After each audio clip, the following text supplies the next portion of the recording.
أعوذ بالله من الشيطان الرجيم. بسم الله الرحمن الرحيم.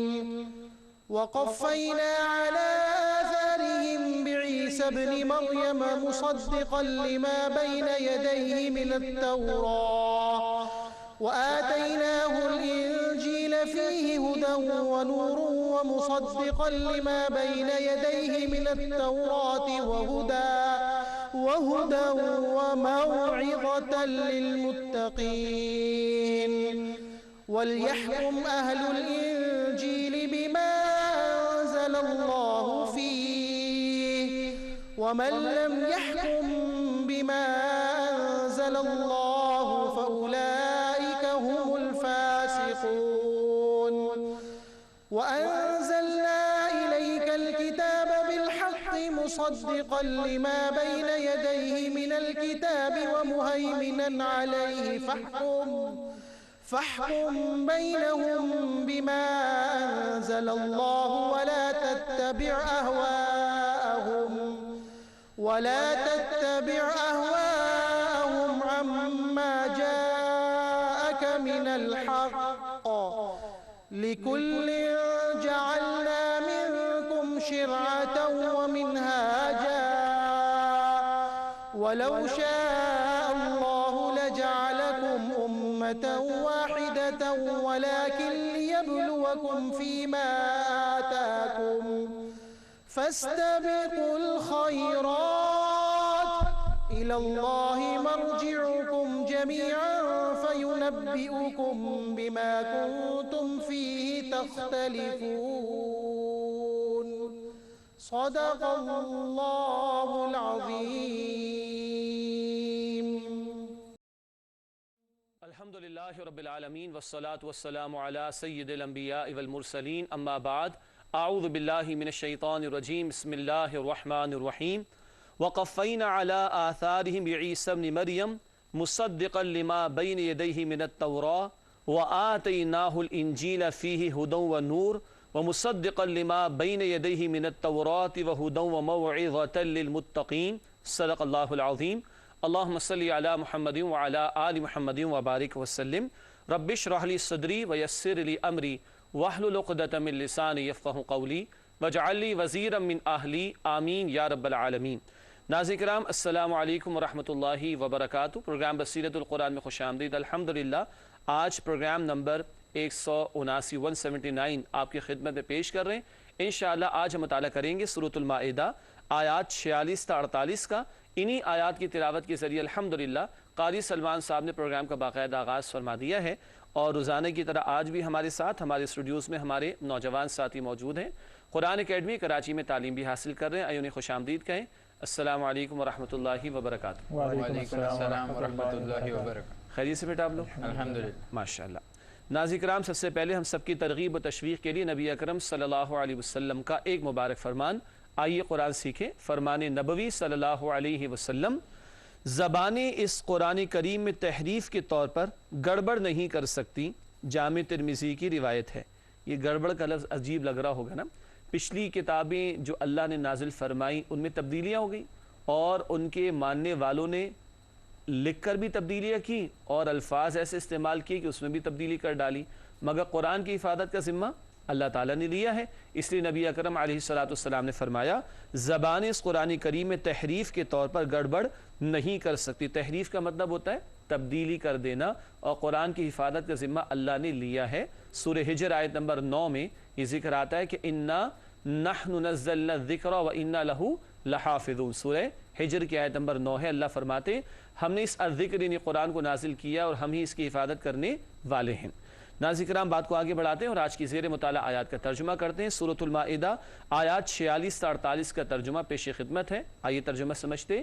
ارشاد ہوا اور ہم نے بھیجا انہیں نبیوں کے نقش قدم پر عیسیٰ ابن مریم علیہ السلام کو وہ تصدیق کرتے ہوئے آئے اس کلام کی جو ان کے سامنے موجود تھا تورات میں سے، اور ہم نے انہیں انجیل عطا کی، اس میں ہدایت تھی اور روشنی بھی. وہ تصدیق کرنے والی تھی ان تعلیمات کی جو ان کے سامنے موجود تھیں تورات میں سے، اور وہ انجیل ہدایت اور نصیحت تھی متقیوں کے لیے، اور چاہیے کہ انجیل والے فیصلہ کریں اس ہدایت کے مطابق جو اللہ نے انجیل میں نازل کی ہے، اور جو لوگ اللہ کے نازل کردہ کلام کے مطابق فیصلہ نہیں کرتے وہی لوگ فاسق ہیں۔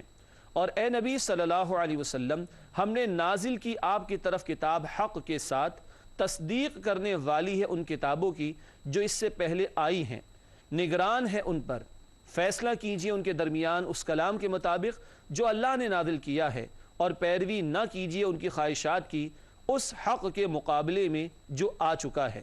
اور تم میں سے ہر ایک کے لیے ہم نے ایک راستہ اور ایک شریعت طے کی ہے، اور اگر اللہ چاہتا تو تم سب کو ایک ہی امت بنا دیتا، لیکن وہ آزمانا چاہتا ہے تمہیں ان احکامات سے جو اس نے دیے ہیں، بس ایک دوسرے سے آگے نکلو نیکیوں میں، اللہ ہی کی طرف تم سب کو لوٹ کر جانا ہے، پھر وہ بتا دے گا تمہیں ان باتوں کی حقیقت جن میں تم اختلاف کر رہے تھے۔ ناظرین کرام، یہ ترجمہ سورۃ المائدہ آیات 46 سے 48 کا۔ آئیے ربط آیات کی طرف چلتے ہیں۔ ربط آیات سے مراد گزشتہ آیات اور آج کی زیر مطالعہ آیات کا باہمی تعلق ہے۔ پہلی بات ربط آیات میں اسکرین پر آپ کے سامنے موجود ہے، لکھا ہے گزشتہ آیت میں یہود کو اللہ کی نازل کردہ شریعت کے مطابق فیصلے نہ کرنے پر سخت تنبیہ تھی۔ ذکر آیا تھا کہ سورۃ المائدہ میں نفاذ شریعت پر بہت زور ہے، اور وہ یہود جنہوں نے تورات کو پس پش ڈال دیا تھا انہیں سرزنش کی گئی اور سخت تنبیہ کی گئی، کیونکہ وہ اللہ کے احکامات کو نافذ نہیں کر رہے تھے۔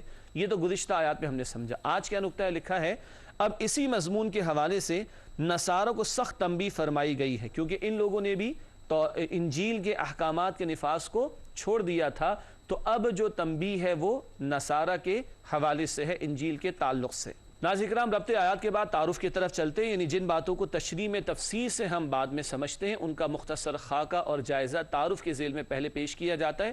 پہلی بات تعارف کے ذیل میں لکھی گئی ہے، اہل انجیل کو انجیل کے مطابق فیصلہ نہ کرنے پر تنبیہ۔ تنبیہ کا مطلب کیا ہوتا ہے؟ ڈرانا، وارن کرنا، خبردار کرنا۔ دوسری بات لکھی ہے قرآن کریم کی عظمت کا بیان۔ قرآن حکیم کی عظمت کا ذکر بھی ہے، قرآن حکیم کی صفات کا ذکر بھی آئے گا، انشاءاللہ وہ تفصیل سے آگے پڑھیں گے۔ اور تیسری اور آخری بات تعارف کے ذیل میں لکھی گئی ہے، تمام انبیاء کی دعوت توحید پر مبنی تھی۔ تمام پیغمبروں کی، انبیاء کی بنیادی دعوت ایک ہی تھی، سب نے دین اسلام ہی کی طرف لوگوں کو دعوت دی ہے۔ ناظرین کرام، تعارف کا بیان مکمل ہوا، اس کے بعد ہم تجزیہ کرتے ہیں۔ تجزیے سے مراد ہے کہ ہر آیت میں کیا موضوع یا سب ٹاپک زیر گفتگو آ رہا ہے اس کو بیان کرتے ہیں۔ تجزیے میں سورۃ المائدہ آیات 46 سے 48 کا تجزیہ۔ سب سے پہلے سورۃ المائدہ آیت نمبر 46، حضرت عیسیٰ علیہ السلام اور انجیل سابقہ کتاب تورات کے مصدق تھے۔ مصدق تصدیق کرنے والا، مصدق تصدیق کرنے والا۔ عیسیٰ علیہ السلام نے تورات کی تصدیق کی اور انجیل نے بھی آ کر تورات کی تصدیق کی ہے، اس بات کو آگے سمجھیں گے۔ اس کے بعد آیت نمبر 47، اللہ کی نازل کردہ کتاب کے قانون کے مطابق فیصلے نہ کرنے والے فاسق ہیں۔ فاسق کا مطلب ہوتا ہے نافرمان اور بغاوت کرنے والے۔ اور آخری آیت آج ہم سمجھیں گے سورۃ المائدہ آیت نمبر 48، قرآنی احکام کے مطابق فیصلے کرنے کی تاکید، تفصیل انشاءاللہ آگے بیان ہوگی۔ ناظرین کرام، الحمدللہ زیر مطالعہ آیات کا ترجمہ، ربط آیات، تعارف اور تجزیہ کا بیان مکمل ہوا۔ اب وقت ہے ہر آیت کے ترجمہ تشریح کو سمجھنے کا۔ سب سے پہلے سورۃ المائدہ آیت نمبر 46 کا مطالعہ پیش خدمت ہے۔ رب العالمین کی طرف سے ارشاد ہوا، وَقَفَّيْنَا عَلَىٰ آثَارِهِمْ عِيسَى ابْنِ مَرْيَمَ مُصَدِّقًا لِمَا بَيْنَ يَدَيْهِ مِنَ التَّوْرَاةِ وَآتَيْنَاهُ الْإِنْجِيلَ فِيهِ هُدًى وَنُورٌ وَمُصَدِّقًا لِمَا بَيْنَ يَدَيْهِ مِنَ التَّوْرَاةِ وَهُدًى وَمَوْعِظَةً لِلْمُتَّقِينَ۔ سورۃ المائدہ آیت نمبر 46، آئیے کرتے ہیں اس کا ترجمہ۔ ارشاد ہوا، اور ہم نے بھیجا انہیں نبیوں کے نقش قدم پر عیسیٰ ابن مریم علیہ السلام کو، وہ تصدیق کرتے ہوئے آئے اس کلام کی جو ان کے سامنے موجود تھا تورات میں سے، اور ہم نے انہیں انجیل عطا کی، اس میں ہدایت تھی اور روشنی بھی۔ وہ تصدیق کرنے والی تھی ان تعلیمات کی جو ان کے سامنے موجود تھیں تورات میں سے، اور وہ انجیل ہدایت اور نصیحت تھی متقیوں کے لیے۔ ناظرین کرام، یہ ترجمہ سورۃ المائدہ آیت نمبر 46 کا۔ آئیے اس آیت کی تشریح کی طرف چلتے ہیں۔ سب سے پہلی بات تشریح میں لکھی گئی، اسکرین پر آپ کے سامنے موجود، بنی اسرائیل کے آخری نبی حضرت عیسیٰ علیہ السلام کو بھیجنے اور انہیں انجیل عطا کرنے کا بیان۔ کس کے آخری رسول؟ بنی اسرائیل۔ ہاں، انسانیت کے آخری رسول کون ہے؟ حضرت محمد صلی